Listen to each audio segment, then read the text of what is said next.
Hey guys, it is Alicia and I am so excited because I am going to do the Disney book tag today, and I love Disney. Flipping love Disney. I grew up in the 90s and pretty much any great Disney movie in this tag came about during that time, so I am so excited to be able to relate some of my favorite childhood characters from Disney movies into books that I also adore and love. So, love this tag, and the minute I saw it, I was extremely excited to do it, and it's taken me longer than what I had anticipated on, but I'm doing it now. If you don't know, if you've never heard the tag, it was created by Catty-tastic, and I'm going to put a link to her video below so that you can see it. And then I also saw Christine from Poland and Banana Books, and I will put her link down there too, as well as Lala from Books and Lala do this tag. So I'll put all of those links below so that you can check out theirs too. And I'm going to get started. So the tag, you take books, or you take a list of characters and then you relate those into books. So I'm just going to read from that list and then give you my book choice from it.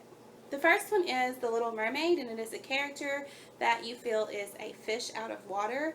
And I don't have a physical copy of this book, but I just finished reading Shadow and Bone, which is the first book in the Grisha trilogy, and immediately Alina was the person who came to mind in this, because when she goes from being this normal person to being a Grisha and she has to go live at the little palace, it's a completely new world to her. She's never experienced anything like that, and I just think she's the perfect definition of being a fish out of water. The second one is Cinderella, and this is a character that you feel goes through a major transformation, and I chose Sandra from Shoe Addicts Anonymous. If you don't know about this story, it is about a group of women who are addicted to shoes, and they all have some personal life problems. So they form this club where they're going to meet and exchange shoes once a week. And eventually they become friends because they start to share their real life drama with each other. And it's a really beautiful story about friendship and the things that bond us. But the reason that I chose Sandra was because Sandra in the story at the beginning is very much a non-social person. She works from home. She orders her shoes offline. She just kind of does everything from her house, doesn't have a lot of self-confidence, and so she doesn't get out there and mingle a lot.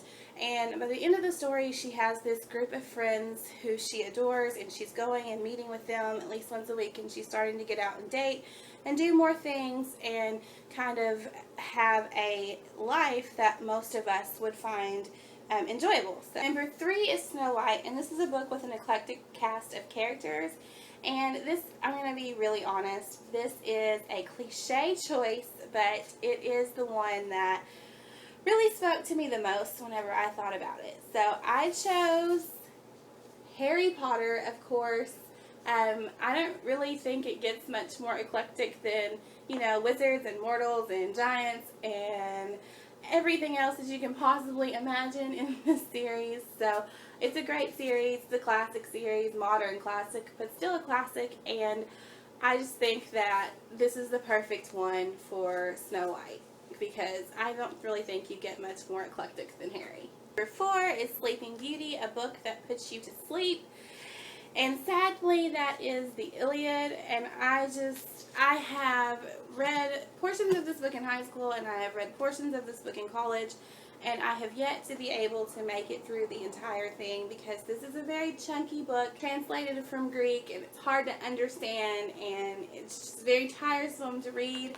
I do enjoy the basis of the story, and I do want to be able to read it all at once, but it takes me reading it sections at a time to be able to get through any of it. And I think there are still sections in here that I have not finished. I'm not sure because, like I said, I read some in high school and some in college, and neither one of my teachers or professors assigned the entire reading all at once. So I don't know if I've managed to read the whole book or if I just think I've managed to read the whole book, but one day my goal is to sit down and read it cover to cover and get the basis of the story as it was meant to be experienced, and we'll just see how that goes because it is a very hard book for me to get through.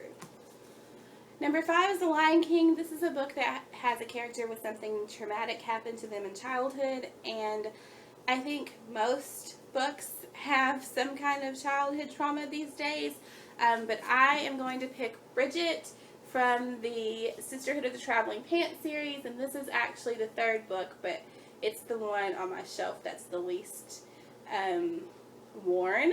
So I picked this one to show you just for aesthetic purposes.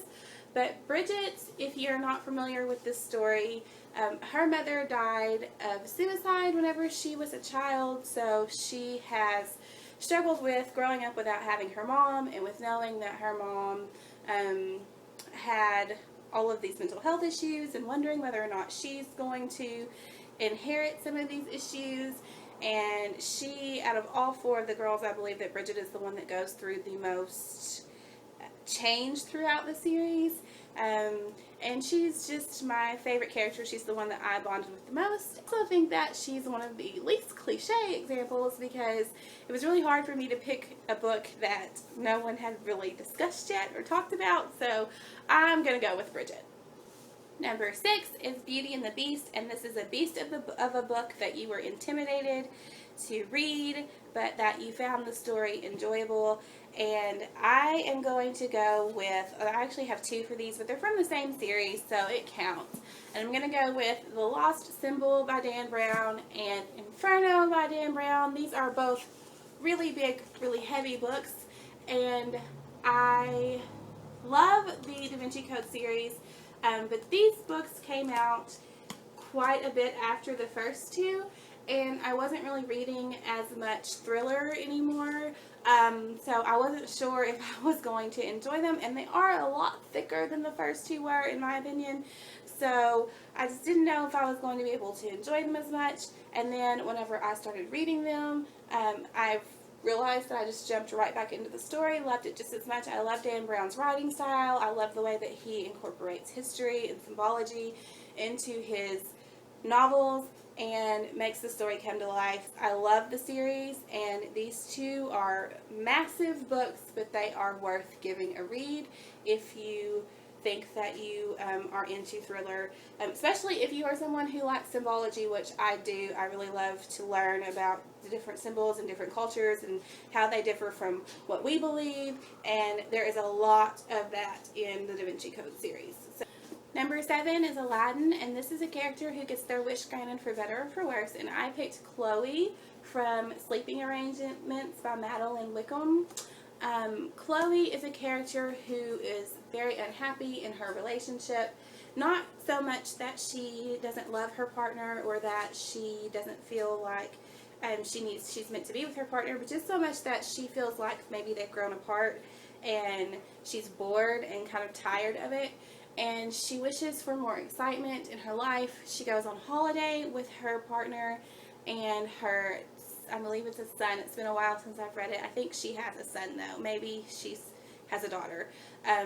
Anyway, she goes on holiday with her partner and they end up staying in a house that another family has rented, and their teenage child is there as well, and so everything kind of gets entangled and mixed up, and she finds herself with more excitement than what she had hoped for, and she has to wonder how to get out of the predicament. Number 8 is Mulan, and this is a character who pretends to be something they're not, and I chose Becky from the Shopaholic series. If you haven't read the series, I really recommend it if you enjoy contemporary. It's so funny and so refreshing, and it's one of my favorite series. The reason that I chose Becky is because she is a girl who is working for a financial reporting, I think it's like a newspaper or magazine, and she is a reporter there, and she's supposed to be an expert on how to manage your money and save yourself from debt and risk management when it comes to investing and all of that stuff. And in reality, she is completely and totally addicted to shopping and has thousands of dollars worth of credit card debt. And it is so funny the way that she tries to cover it up and the way that she tries to continue to save her career, even though her personal finances are in complete turmoil. Number 9 is Toy Story. This is a book with a cast of characters that you wish would come to life. And for this one, I picked The Fault in Our Stars by John Green. I love Hazel and Augustus so much, and their love story is brilliant and inspiring, and this book broke me. If you are a subscriber of my author channel, and you've seen the video that I did talking about some of my favorite stories, then you'll see that I just could not, major book hangover over this book. And I read it almost a year ago, and I still can't bring myself to recover from it. I think I'm going to have to read it again very soon. I read it with the intention of being able to go and watch the movie, and I haven't even watched the film yet because the book broke me so hard that I haven't been able to do that. But I would just love to meet these characters in real life and see their story and be a part of it in real life, because it's such a beautiful and inspiring story. It's definitely sad and extremely tragic, but so beautiful and so inspiring, and I think that it would just be wonderful to have that testament in our world. So. And number 10, the last one, is Disney Descendants, and it is your favorite villain or morally ambiguous character. And this is another cliche, I think, but I'm going to go with it anyway because I think this is my favorite villain in all of history, and that is Bellatrix Lestrange from the Harry Potter series. Everything about this character, I love the way that she is so ruthless that she kills her own family. I don't really think that you can get much more villainous than that. The fact that she does anything to please Voldemort and still never really quite gets the approval that she's looking for.